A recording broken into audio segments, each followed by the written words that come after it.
আজকে যাইবার সময় আপনারা কয় নদীটা দেখতে যাইবেন।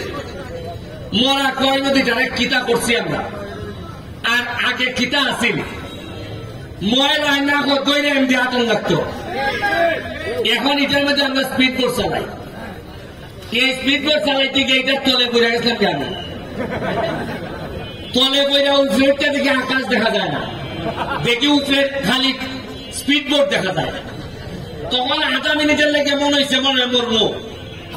এরপরে আবার ডুব দিয়ে বার হয়েছি, এরপরে দিকে আকাশ দেখা যায়। তখন আমার মনে হয়েছে এই মরা নদী যেহেতু আমার নৌকার তলে বানাইছে, এই মরা নদী ধরে আমি ইতিহাস তৈরি করবো তোমার কাছে। এটার 2 ঘন্টা রাস্তা, পুরা 3 কিলোমিটার। আমার মাননীয় মন্ত্রীর সাথে আলাপ হয়েছে, তারা আমার আশ্বস্ত করছেন এই পুরা 3 কিলোমিটার নদী 2 সাইডটা ওয়াক ওয়ে করে দিব। এই নদীর মধ্যখানে একটা রেস্টুরেন্ট হইব।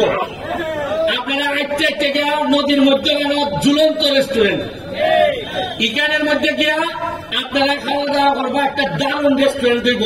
এটা খালি খাইবার লেগে না, যত গানা খাইবার লেগে তার চেয়ে দেখবার লেগে মানুষ আইব বেশি।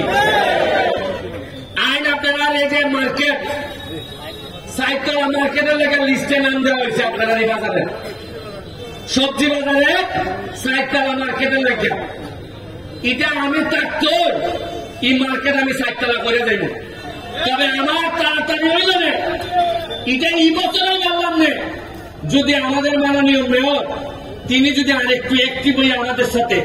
আচ্ছা, একটা জিনিস আজকে দেখুন চাই, আজকে যে আমরা এখানে গোয়া, যারা গোয়া এখানে সৈয়দ লিয়াকত হাসান ভাইস চেয়ারম্যান, আমাদের খাইরুল, আমাদের আরেকজন ভাইস চেয়ারম্যান খাইম ভাই, কেউ কি আপনার মনের মধ্যে কি কেউ আছে এটা যে আওয়ামী লীগ বিএনপি?